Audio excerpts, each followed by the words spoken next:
Have you ever apologized just to end a fight, even though you did nothing wrong? That's not peacekeeping. That's manipulation, disguised as love. Today, we'll decode every narcissistic tactic, one by one, so you can finally see the game you were never meant to win. You're not crazy for feeling confused. Manipulation is designed to make you doubt your own reality. Narcissistic abuse doesn't always look like shouting or violence. Most of the time, it hides behind charm, logic, and even kindness. The narcissist's goal is simple: control through confusion. In this video, we're going to break down every manipulation tactic they use, from love bombing to gaslighting, so you can finally recognize the pattern before it repeats. Each one of these tactics leaves invisible fingerprints on your mind, changing how you think, how you love, and how you see yourself. But once you learn to name them, they lose their power. So let's start decoding the playbook, one tactic at a time. Tactic 1. Love bombing. It starts like a dream. They flood you with attention, affection, and promises of forever. The texts never stop. The compliments feel endless. You think you've finally met someone who sees your soul. But love bombing isn't about love. It's about control wrapped in intensity. Every message, every gift, every "you're my everything" is a deposit in an emotional bank, one they'll later withdraw when they need power. The truth is, love bombing, the speed, the intensity, the obsession, all scripted to make you feel addicted before you ever notice the cage.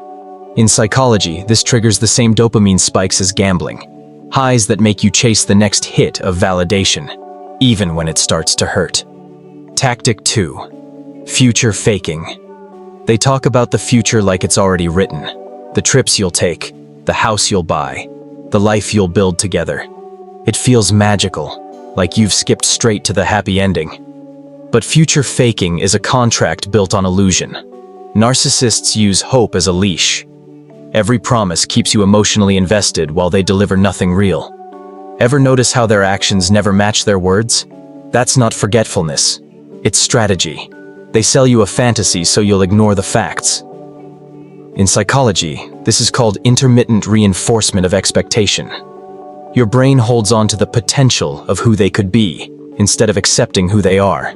That's why you stay, waiting for a version of them that never existed. Tactic 3. Mirroring. They like what you like. Your favorite movie, your deepest fear, your childhood story. Suddenly, it's theirs too. At first, it feels like destiny. How can someone understand me this perfectly? But mirroring isn't connection. It's imitation. Narcissists study you like a mirror, reflecting your values, your humor, even your trauma, until you see yourself in them. That's how trust is built, artificially. You're not falling in love with them. You're falling in love with your own reflection. Psychologists call this identity convergence. It floods your brain with oxytocin, the bonding hormone, creating emotional dependency fast. Once that bond is secure, the mask drops, and the perfect match disappears. Tactic 4. Gaslighting. This is the narcissist's favorite weapon, and the most dangerous one. Gaslighting makes you question the one thing you should always trust: your own memory. It starts small. They deny something you clearly remember. "I never said that. You're overreacting. You're too sensitive." Soon, you stop arguing. You start doubting. What's really happening is psychological erosion. They rewrite events until your reality becomes theirs. Gaslighting isn't about winning an argument. It's about making sure there's no argument left to win. According to trauma researchers, gaslighting activates the same neural pathways as chronic stress. Your brain begins to prioritize appeasing over asserting. You stop defending truth, just to feel safe again. And that's when the narcissist knows. Your mind is no longer yours. Tactic 5. DARVO. The moment you finally confront them, everything flips. You bring up what they did, and somehow, you end up apologizing. That's the cycle of DARVO. Deny, attack, reverse victim and offender. They deny the act. That never happened. They attack you. You're crazy for thinking that. And then, they play the victim. "How could you accuse me of this?" It's emotional judo. Your strength gets used against you. You walked in with evidence, and walked out questioning your own sanity. DARVO works because it hijacks your empathy. Your brain's mirror neurons fire when you see someone act hurt, even if it's fake. That's why good people often lose these confrontations, because their compassion becomes the weapon turned back on them. Tactic 6. Triangulation. They say things like, "Everyone thinks you're overreacting," or "My ex never made this hard." And suddenly, you're not arguing with one person. You're arguing with a ghost, a third voice that doesn't even exist. That's triangulation. Pulling in someone else, real or imagined, to shift power. It creates jealousy, competition, and confusion. You start fighting for validation instead of equality. The narcissist doesn't want peace. They want people fighting for them. In social psychology, triangulation triggers what's called status anxiety. Your self-worth begins to depend on how you rank in their invisible comparison game. It keeps you chasing approval they'll never actually give, because the moment you win, they move the goalpost again. Tactic 7. Silent treatment. Stonewalling. Silence. It can hurt more than shouting ever could. One day, they're affectionate. The next, they vanish. No calls, no replies, just emotional coldness that feels like punishment. That's the silent treatment, or stonewalling. The narcissist's way of saying, "I control when you exist." It's not about space, it's about dominance. They withdraw affection until your anxiety drives you to chase them, to apologize just to end the silence. The more you try to fix it, the deeper you fall into their quiet trap. Neurological studies show that social rejection activates the same brain regions as physical pain. That's why this tactic works. Your body interprets silence as danger. And when fear takes over, the narcissist doesn't need to yell, because your own mind does the job for them. Tactic 8. Intermittent reinforcement. Trauma bond. One day they're kind, the next they're cruel. They give you affection, then suddenly take it away, leaving you desperate to earn it back. This roller coaster is called intermittent reinforcement, and it's the foundation of the trauma bond. Your brain starts linking love with anxiety, pain with relief. Every small act of kindness feels like proof that the good version of them is still there. But that version was never real. It's the bait. It's not love that keeps you there. It's chemistry. The same cycle that keeps gamblers chasing one more win. In neuroscience, this pattern floods the brain with dopamine and cortisol in rapid alternation, reward and stress intertwined. Over time, your nervous system normalizes chaos. You don't feel addicted to them. You're addicted to the emotional high that comes right after the pain. Tactic 9. Smear campaign.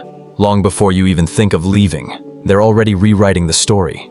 Whispers, rumors, subtle digs disguised as concern. I hope they get the help they need. That's the smear campaign, where the narcissist becomes the victim and you become the villain. Their goal isn't just to ruin your reputation, it's to isolate you. When people doubt your story, you start doubting yourself. The smear campaign doesn't start after the breakup. It starts the moment you become a threat to their image. Psychologists describe this as reputation preemption, controlling the narrative before you can. It's how they secure sympathy, allies, and emotional supply from others, all while you're still trying to make sense of what happened. The cruelest part? The lies fade slower than the relationship ever did. Tactic 10. Flying monkeys. When manipulation needs an audience, the narcissist recruits one. Friends, co-workers, even family members.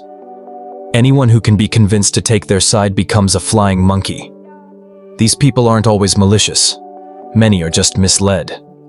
They're fed half-truths, emotional stories, or fake tears until they start defending the narcissist for them. You're not just fighting one person anymore. You're fighting an entire narrative.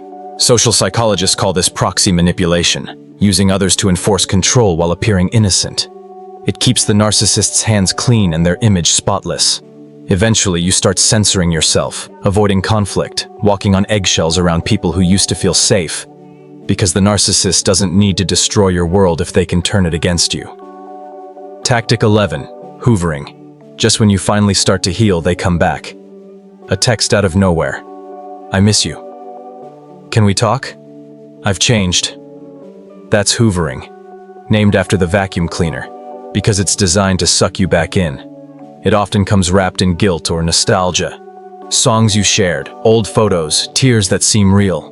But the goal isn't reconnection, it's recontrol. They want to know they still have emotional access to you. The moment you reply, the game resets. The promises restart. The cycle repeats. Studies on abusive dynamics show that intermittent communication reactivates the same trauma bond we covered earlier. One text can reopen neural pathways of hope and fear simultaneously. That's why just checking in can feel like a gravitational pull. And why silence, this time, is your real power. Every tactic we've uncovered, from love bombing to hoovering, follows the same hidden formula. Idealize, devalue, discard, repeat. Each stage is a carefully crafted illusion, meant to keep you orbiting around their ego. But here's the truth. Once you see the pattern, you're already breaking it. Awareness is the one thing a narcissist can't manipulate. The moment you start naming their tactics, they lose their magic, because confusion is their oxygen and clarity is your weapon. Reflect for a moment. How many times did you think maybe it's my fault? How many times did you shrink yourself to keep the peace? Those weren't weaknesses. They were proof of your empathy, the very thing they tried to exploit. Healing begins when you stop trying to understand them and start remembering you. If this video helped you name what you've been through, take a deep breath. That's not just relief, that's clarity returning. You're not crazy, you're not overreacting. You were conditioned to doubt yourself. Now it's time to take your power back. Start by setting boundaries, journaling your truth, and surrounding yourself with people who believe you the first time. The narcissist's greatest fear isn't losing you. It's losing control of the story. So, rewrite it. Share this video with someone who needs to understand what's happening behind the charm. Subscribe if you want to go deeper. The next episode will decode why empathy attracts manipulation and how to protect your energy without losing your kindness. Because knowledge doesn't just heal, it frees you.